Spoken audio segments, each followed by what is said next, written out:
حق ابوت کیا ہے؟ میں وضاحت کر دے وہاں. حق ابوت ہے جڑا ماں باپ دا رویہ اولاد نال ہوندا ہے. کیا خیال ہے؟ جڑا اولاد نافرمان ہوئے، آنکھیں نہ لگے یا نیک یا چنگے نہ ہوئیں، کیا ماں باپ گھروں کر چھوڑیں دیں؟ حتیٰ کہ اگر آنکھ بھی کر چھوڑیں نا ماں باپ، تاویں ماں دی مامتا تے باپ دی پدری شفقت تڑپ دی راندی ہے. کاش اے اصلاح دی ہو ویندی، انہاں برائیاں تو بچ ویندا.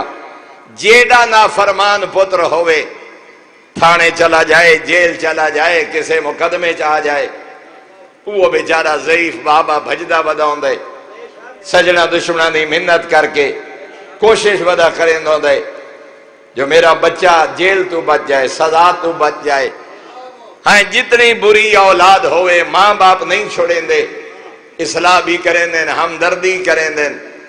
اس واسطے معصوم نے فرمایا ممبر تے آمن والے دا قوم دے نال رویہ انج ہوئے جویں ماں باپ دی محبت اولاد نال ہو.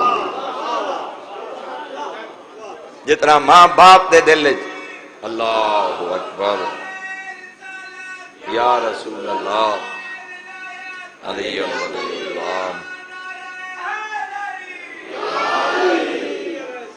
ہاں جتنی ماں اور باپ دے دل ہی تڑپ ہے اولاد واسطے، بھاویں اولاد بری ہوئے، نافرمان ہوئے.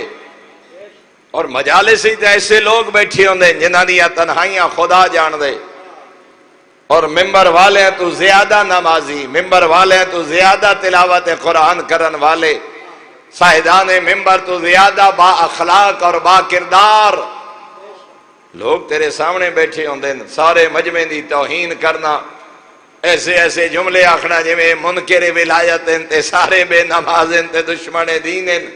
نہیں میرے محترم، اس طرح نہیں. جب تک ہم فرزند زہرا میدان کربلا گریہ کھڑے کر دے، رو رہے، پتر کو ہا کے بھیرا کو ہا کے. ایک صحابی پوچھے مولا ہن گریہ کیوں کر رہے ہو؟ انج لشکر شام دی طرف دیکھ کے فرزند زہرا نے فرمایا کاش اے جہنم تو بچ پوندے. فرمایا انہاں دی آخرت پئی رویندی ہے. میرے خون وچ ہاتھ رنگین کر کے، میرے قتل شامل ہو کے، میرے نانے دی اتنی امت، میرے خالق دی اتنی مخلوق جہنم جا رہی ہے. فرمایا کاش اے جہنم تو بچ پوندے.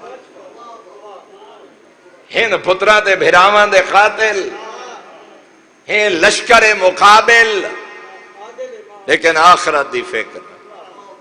یہ ہے حق ابوت، یہ ہے امام اور نبی دا کردار.